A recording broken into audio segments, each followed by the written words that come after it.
It seems right now everybody's got something to say about Ronda Rousey after her second KO loss about a week ago.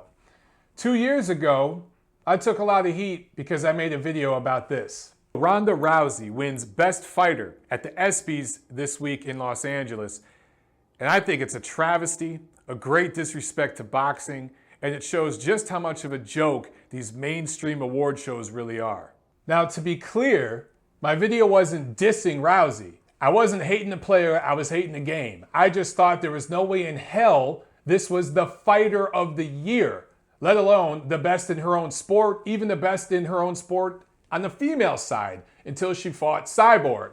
But of course, I took a ton of heat for it. Even to this day, you look at the video, there's more dislikes than likes. A lot of the UFC people jumped down my throat. A lot of the feminazis in the YouTube community jumped down my throat.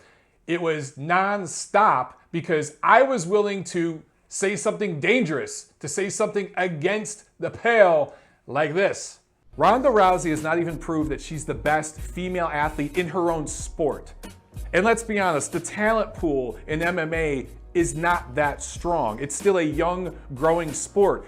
Ronda Rousey, a lot of her hype and everything has to deal with the fact of who she is and what she looks like and how she sounds, how her name's pronounced, all of it. This is something that's just so obvious to me. And they're trying to talk to us like we're stupid. What made me say things like that, you ask? This did. On behalf of ESPN, the ESPY for Best Fighter. You beat out Floyd Mayweather, and you should have. Yeah. Congratulations. No, ladies and gentlemen, take a moment to suck that in. She is, and soak that in as well. You are the best fighter. Wow. Well, I can't help but really say that I wonder how Floyd feels being beat by a woman for once. Wow. I like to see her pretend to not know who I am now. Wow. Ronda Rousey, thank you so much. Enjoy your night tonight. Agenda much? I love how the dude was trying to bait her with the Floyd Mayweather thing, and of course she had to dig that in, you know. F the patriarchy. That whole thing was very, very political. And then there was a ton of hype, and there was movies, and there was even a Ring magazine cover for Ronda Rousey. There was all this stuff. There was all these accolades. Meanwhile, I was just asking the simple question, why isn't she fighting Cyborg? And I was saying things like this. Cyborg would mess Rousey up, let alone several boxers like Ann Wolfe. Could you imagine Ann Wolfe in a ring with Rousey? She'd kill her. She'd eat her ass, figuratively and literally. Layla Ali, Cecilia Brickhouse, several others I could mention. And of course, I was told by a ton of people out there that I didn't know what the hell I was talking about, and I was being sexist, and somehow I was being racist. And that boxing sucks, and all that, blah, blah, blah. And then this happens. Beautiful. Beautiful. She's hot. She's hot. And then there was a year-plus layoff. And Rousey made her big comeback. And there was no elimination bout or mandatory bout. She didn't have to earn a title shot. She just walked right into it. And there was a big, big hype machine behind it. And it was a big pay-per-view. And this happened. Tagged her again. Over and over. Amanda Nunes. Big combination. That's it. It's it. It's over. And now that it's very, very clear that the hype machine has been burst, that the bubble is popped, and Ronda Rousey is officially over, all these mainstream sports media types who are singing her praises and calling guys like me an asshole are now saying things like this. She's getting beat up, not just losing, she's getting beat up, and somebody told her she's a boxer. That's not where her strength lies. You know, here's my takeaway on this. This sport is so young. And we're just barely, it's in its infancy. And what you're seeing with his women is Ronda Rousey, if she'd have entered the sport 9 years from today, would never have become Ronda Rousey. I think it's one of the greatest sport hype machines ever to call her the greatest. The greatest at what? First of all, how could you be the greatest at something if you've only done it 12 times? She's 12-2. You're not the greatest if you've only done something 12 times. Oh my God. I would say it's like you're reading my mind, but you're 2 years too late, guys. Funny how that works, huh? You guys weren't saying stuff like this a couple years ago. Now, some of you are comparing what Rousey did against her two opponents over the last year, the domination, to what Mike Tyson did in the 80s in the heavyweight division when he was just drilling dudes, right? A bunch of first-round knockouts. That comparison is ridiculous for several reasons. But first off, let's just start with the size thing. Mike Tyson was a small heavyweight. He was fighting much bigger men. Tyson's maybe 5'9", 5'10", tops. He was fighting guys who were 6'4", 6'5", outweighed him, naturally stronger, bigger men, and destroying them. Rousey won't move up 10 pounds to fight Cyborg. On top of that, Tyson was fighting in the heavyweight division in boxing. That's a division that goes back literally centuries, that has representation, fighters from hundreds of countries, from every corner of the earth. And then you got Rousey, who's fighting in a division, women's MMA in UFC, that is literally a few years old. Let's look at female MMA, okay? How old is it? In Japan, it goes back to the 90s, but here in the United States, if you look at Strikeforce, Elite XC, it doesn't even go back a decade. For a while, Dana White said, look, I'm never having female MMA, I don't believe in it. But even he saw the marketing potential of Ronda Rousey because of the demographics, the looks, the great personality. She has an awesome personality. And she's very, very good at wrestling, judo, right? So he basically created women's MMA for her. And she has a division carved out for her. So how deep is the talent pool when the league you're fighting in, the division, all of it, in terms of big international competition, is a few years old? How deep is that talent pool? How can you compare that to male MMA, let alone boxing? But don't worry, Ronda. Don't worry, Ronda Rousey fans. You still got celebrities out there white knighting for you. That happens to every champion. If they stick around, eventually somebody younger is going to, you're the champ. Everybody's breaking down what the fuck it is you do over and over and over and over again. And then eventually you get run down. It happens to everybody. If it could happen to Muhammad Ali, Sugar Ray Leonard, Marvin Hagler, all these fucking guys, their last fight, I saw them lose. Yes, you just heard that correctly. Comedian Bill Burr just compared Ronda Rousey to Muhammad Ali and Sugar Ray Leonard and Marvin Hagler. Allow yourself a moment for that to sink in. And even after all the eating of crow and all that stuff, the Ronda Rousey supporters are still saying, well, look, man, she was a pioneer. She was the first female MMA star. She's the one who made this a thing. Actually, that was Gina Carano. Go back a few years. Now, I know it wasn't UFC. It was, I think, Strikeforce. But she was the one that put female MMA on the map here in the United States. As I stated before, it was big overseas in countries like Japan and stuff before, but it was Gina Carano who actually put it on the map here, and she was the real deal because she fought the absolute best in her sport, Cyborg. Now, I know that there's some nuance there because Cyborg tested positive for a banned substance, and there's all kinds of stuff we could get into, but bottom line, Gina Carano was the first, and she took on the absolute best in her sport. She got exposed, but you know what happened when she got exposed? She said, all right, moved on to the next thing. Now she's making movies. Look, I give Ronda Rousey credit, right? She absolutely took what Gina Carano did and took it to the next level. She made it Hollywood. She took it to the mainstream. Dana White saw the potential there, created a division basically for her, and she took advantage. And I'm not saying that in a mean way. I actually feel kind of bad for Ronda Rousey because I think a lot of people in the mainstream sports media basically took her for a ride. Even just the mainstream media and in the Hollywood industry in general.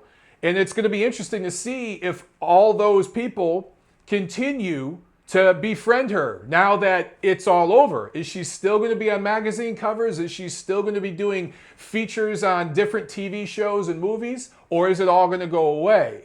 That's what's going to be interesting to watch. Let me put this out there one last time. I have nothing against Ronda Rousey, and I respect her as an athlete for what she accomplished, okay? She was a very, very good martial artist in judo. And she went all the way to the Olympics, and I believe she won a silver medal.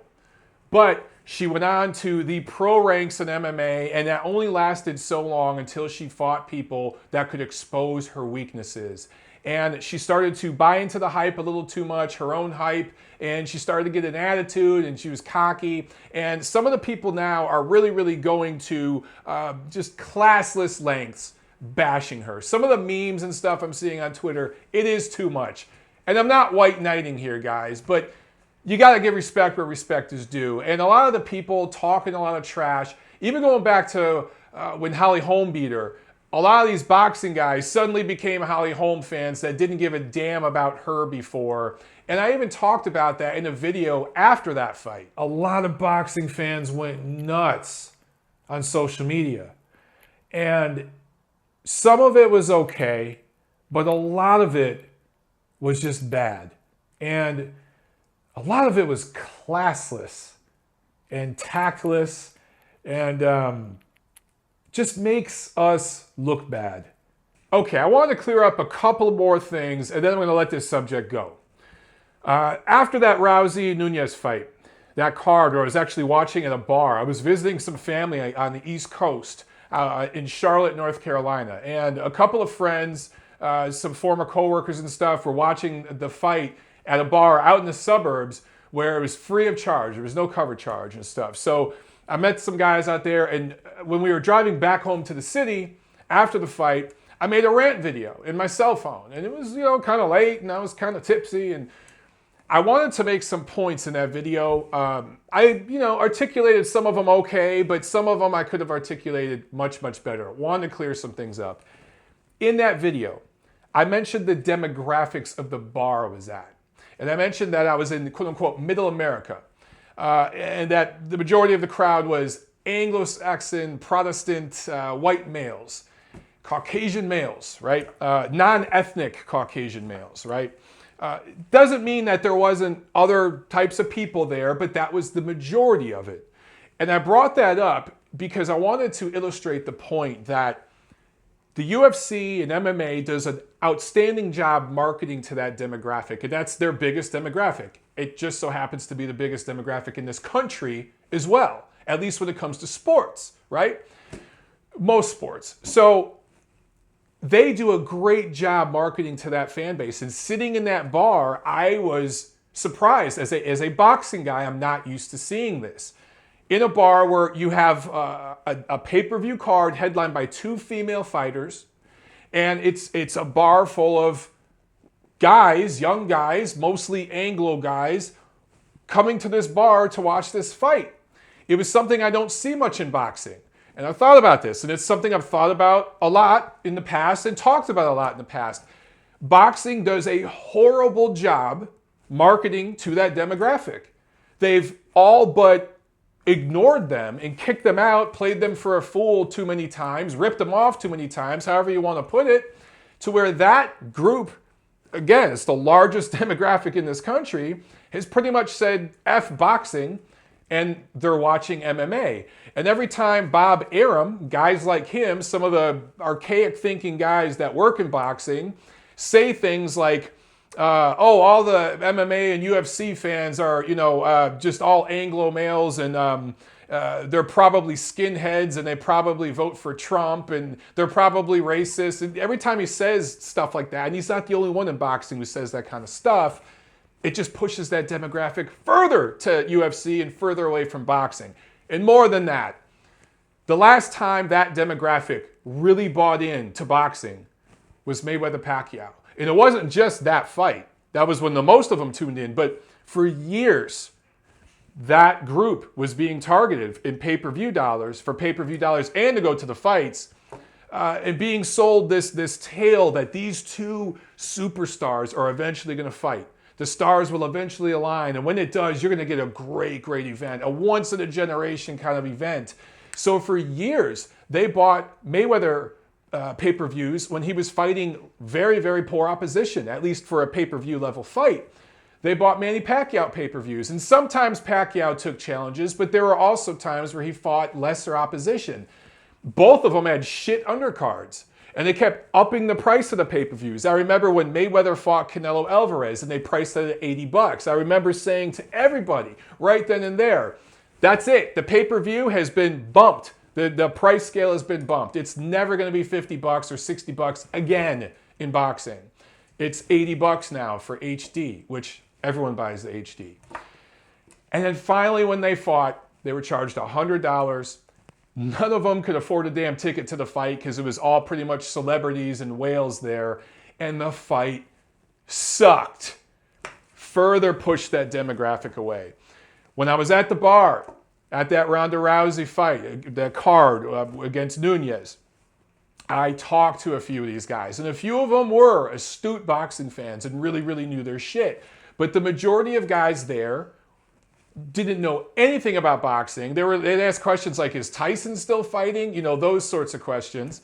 And they were casual MMA fans. They really didn't even know much about what was going on. They just knew Ronda Rousey. They didn't know who was on the undercard. Of course, there were diehards there who knew the guys in the co-feature who put on a pretty good fight and you know, some of the other guys. But the casual fans, that was the majority of the people there, they only knew Ronda Rousey. They had no idea who she was fighting. They had never even seen Nunez fight.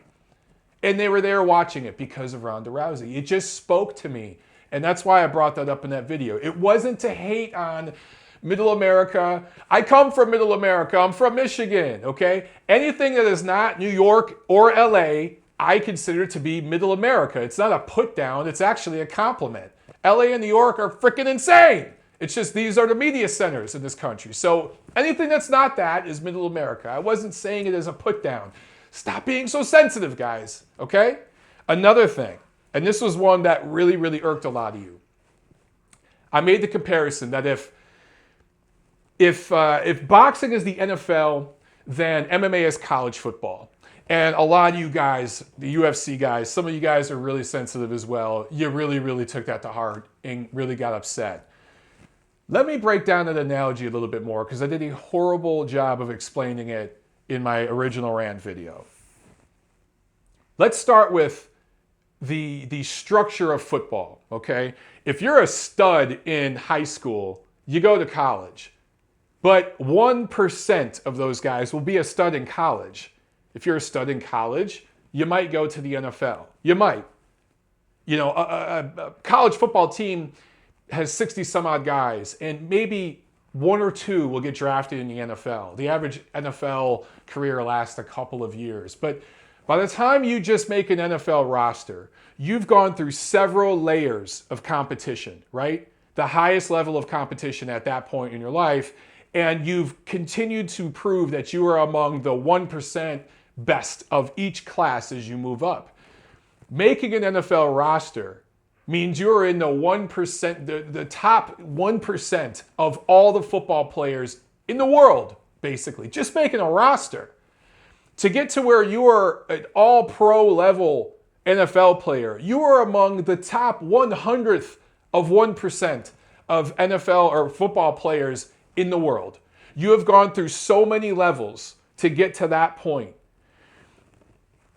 On the other hand, with college, you could be an absolute stud in high school. You could be rather mediocre in college. You could be an absolute stud in college and be a dud in the NFL. Let's take somebody like Tim Tebow, who benefited from basically playing in the right system and being a very good athlete, as Tim Tebow is, and it worked for him. And then he got to the NFL where it's a little more nuanced, actually a lot more nuanced, and there's a lot more craft. Everyone's bigger, stronger, faster, and a lot more experienced, a lot more schooled, a lot more coached. And at that level, he was exposed. Now, why do I make this comparison between MMA and boxing? Boxing has an amateur structure on the global scale to where, as a kid, not every professional star boxer had a stellar amateur career, but you find that most of them did. Most of them did. I'm talking hundreds of amateur fights. And as kids, they were competing against the best maybe in their city, maybe even in their state. And as they got a little older, then they started going to regionals and then to nationals. And then they got to a point where they were competing internationally. And a lot of them end up going to the Olympics. And there's a lot of pro stars in boxing who did not get a medal in the Olympics because their style is more suited for the pro game. But going through 100, 200, sometimes 300 or 400 amateur fights, if you look at guys like Vasyl Lomachenko, Guillermo Rigondeaux, going through that many amateur fights, seeing that many different styles, all that different type of coaching, all that knowledge from all corners of the earth before they even go pro, it puts them on just a different stratosphere than your average MMA fighter. And I'm not talking about athleticism or toughness. I'm just talking about schooling, guys. I understand there is a system in place for amateur wrestling, for judo, for taekwondo, amateur boxing, kickboxing, all that stuff. But there's not an amateur system in place for MMA. It doesn't exist, at least not on a global scale. It's not an Olympic sport. You don't face opposition as an MMA fighter at the highest level until you get to the pro game. And at the lower tiers of the pro game and the middle tiers of the pro game in MMA, you can get by just being skilled in one thing, in one aspect.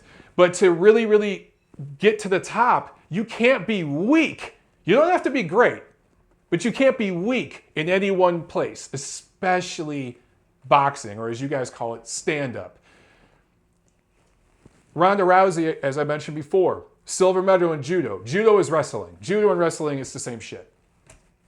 Pretty much. It's the same shit. Shut up.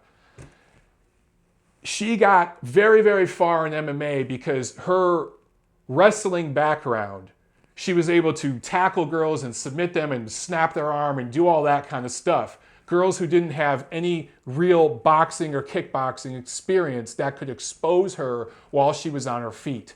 She started to believe her own hype because she was basically doing whatever the hell she wanted. But she wasn't facing elite level opposition that was battle tested, at least battle tested in the fields that she was weak in. Then she went up against Holly Holm, who was a pro boxer for over a decade and actually was a kickboxer. She had a kickboxing background as well. Very well schooled in stand-up. Weak on the ground.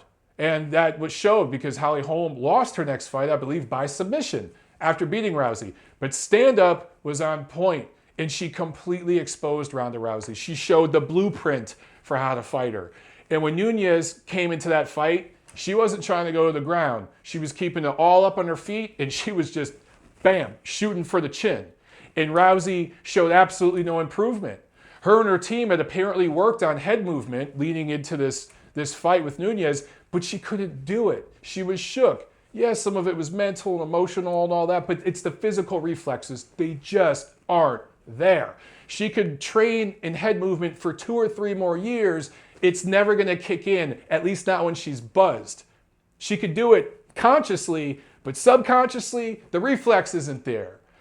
So I make that NFL college football comparison just based on the schooling that these fighters have. Now look, 100 years from now, this is a different conversation. There's going to be amateur programs beginning, and it's going to be a sport, MMA, that starts growing in other markets. And not right now, it's just big in a few select countries. It's not big in 100+ countries like boxing is. And I'm not saying boxing is a mainstream sport in most countries. It's a niche sport, but it's a sport with a history that goes back centuries. So these fighters that are coming up from the amateur ranks and then going into the pros, they benefit from all that schooling, all that history, and it simply doesn't exist in MMA yet. It just isn't there, guys. They'll get there. They will get there, but it ain't there yet. So let me just say this, okay? I have friends, sticking with this football analogy, who are huge NFL fans, and they can't stand college football. And I'm kind of one of those guys. I'm, I guess, a purist when it comes to football. I like seeing it at its highest level. And I understand that a lot of NFL games are boring because there's so much defense and there's so much chess being played between the two coaches. And then I have friends who love, absolutely love college football and hate the NFL. To them, the NFL is too slow. They don't like the chess. They like the checkers. They like seeing scores. They love the offense. College football, 50, 60 points. They don't care about the fundamentals being less tight. They're a little looser in college, and some of the rules are different. You only got to get 1 foot in bounds to score on a touchdown, or if you're catching and you're right on the sideline. And in the NFL, you got to get both feet down, right? There's these things that make it a little harder in the NFL. College football fans don't give a shit. Casual football fans can watch a little bit of both, but probably prefer college football a little bit more because it's a little more exciting to somebody who didn't play football before and doesn't quite understand the nuance, the chess being played when they watch an NFL game. And then there's diehard football freaks that love football and watch both. They watch damn high school football, Canadian Football League. They just love football. It's the same shit with this martial arts stuff, guys. Some people love boxing and can't stand NFL, or I'm sorry, NFL. Now I'm confusing myself. Some people love boxing and they don't like MMA. Some people love MMA and they don't really like boxing. Some like a little bit of both. Some like a lot of all of it. What the hell is so wrong with that? Can't we just enjoy it? If you like it, you like it. And you know what? This is something I got to work on. This is something some of my boxing peoples out there, we all got to work on. We can't watch an MMA fight with our MMA friends and expect to see the fundamentals we see in boxing. Ain't going to happen. They don't throw punches like boxers do. They don't have the stance that we're used to seeing. They don't get their hands up. They don't move their head. They don't take a shot the same. It's just not the same. Their hands are low because they got more than just punches coming back at them. Their stance is all over the place. We got to understand that when we're watching a UFC fight, we're not going to see the fundamentals we're used to seeing.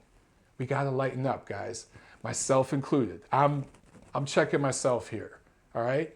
It's just like when I'm hanging out with friends that want to watch a college football game, and I'm like, I will watch when Michigan plays Ohio State or something because I'm from Detroit, so we hate Ohio State and Michigan. I'll watch when Michigan plays Michigan State. I'll watch stuff like that.